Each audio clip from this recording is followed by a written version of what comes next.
এই শোনো শোনো শোনো, তুমি গরু না মুরগি? না, বলছি বিফ পছন্দ করো নাকি মুরগি পছন্দ করো? যদি বিফ লাভার হও তাহলে এই রেসিপি তো তোমার জন্যই। এটা হচ্ছে পেশোয়ারি বিফ।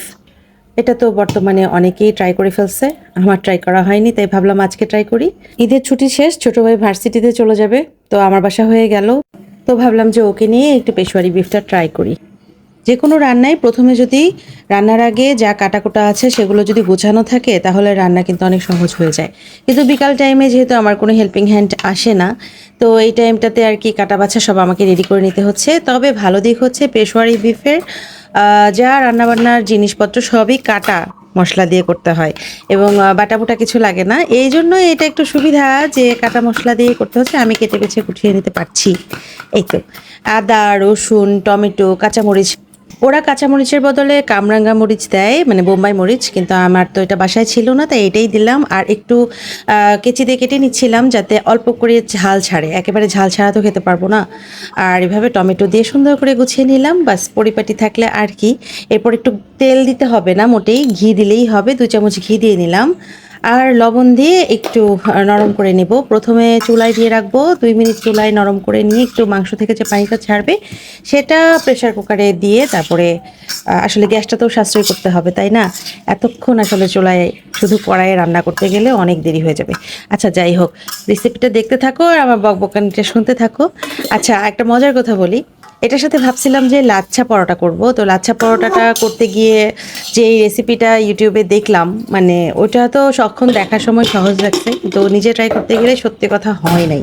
তারপরে নর্মাল যে পরোটা আমরা 4 ভাঁজ করে ভেতরে তেল দিয়ে আবার ভাঁজ করে যেটা করি সেটাই করলাম। আর কি করা, লাচ্ছা পরোটা করতে গিয়ে 2টা পরোটা নষ্ট করছি। কেন হলো না বুঝলাম না, কোনো ফল্ট হয়েছে কি না জানি না। আসলে কোনো একটা রেসিপি যদি অডিয়েন্সকে শেখাতেই চাও তাহলে আসলে তার হ্যাক্সটা বা সেটা ভালো মতোই শেখানো উচিত, না হলে তারও পণ্ডশ্রম, যে দেখছে তারও সময় নষ্ট, তাই না? আর এই ফাঁকে একটু বোরহানিটা করে নিলাম আমার স্টাইলে, আমি এত ঝাঁঝ বোরহানি খাই না। টক দই ছিল বাসায়, তাই ভাবলাম বোরহানিটা করে নেই। গোলমরিচ, তারপরে হচ্ছে চাট মশলা, কাঁচামরিচ, আর আমার বাসার ফ্রেশ পুদিনা পাতা। এই পুদিনা পাতাটা আমি হচ্ছে এখানে পানিতেই চুবিয়ে রাখি, আর নতুন নতুন ডগা ছাড়ে তখন এখান থেকে কেটে কেটে নেই। এটা ঘরের ভিতরেই হয়, 2 জায়গায় আমি রাখছি। আমি আসলে জানতাম না পুদিনা পাতা ঘরে রাখলে কিন্তু পোকামাকড়ও চলে যায়। আরেকটা হচ্ছে যে এই পুদিনা পাতাটা একটু কম পরিমাণে দেই, কারণ এত বেশি আসলে টুথপেস্টের মতো গন্ধ আমি সহ্য করতে পারি না। অল্প পরিমাণে দিছিলাম, মানে টোটাল যে রেশিওটা এটা খুবই সুন্দর ছিল। এবং এটার ব্লেন্ড করার সময় মনে হলো যে আচ্ছা আমার ছেলেটা তো জুসার আছে, ওইটা দিয়েই করে ফেলি।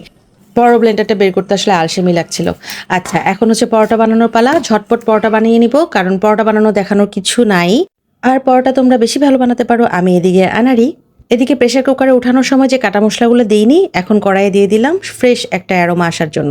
এটা রান্না করছিলাম সময় এত সুন্দর অ্যারোমা আসছিল, বিশ্বাস করো। আর সেদ্ধও হয়েছিল এত সুন্দর করে, মানে জুসি জুসি, খেতে খুবই ভালো লাগছে। বাসায় ট্রাই করতে পারো। একটা মজার কথা শোনো, আমার ছোট ভাই বলে আমি নাকি ভয়েস ওভার যেটা দেই সেটা শুনতে নাকি মনে হয় আমি প্যারাগ্রাফ পড়তেছি। বলে কি আপনি, তোমার ভয়েস ওভার শুনলে মনে হয় কি তুমি প্যারাগ্রাফ পড়তেছো। কি করবো বলো, গাধা দিয়ে তো আর হাল চাষ হয় না। কষ্ট করে তোমরা আমার এই প্যারাগ্রাফটা না হয় শোনো, আর বাসায় বসে পরিবারের সবাই মিলে এটা একটু ট্রাই করো, কারণ ফুড ইজ এ মেমোরি। চলো, বকবকানি শেষ, আজকের মতো এ পর্যন্তই। আল্লাহ হাফেজ।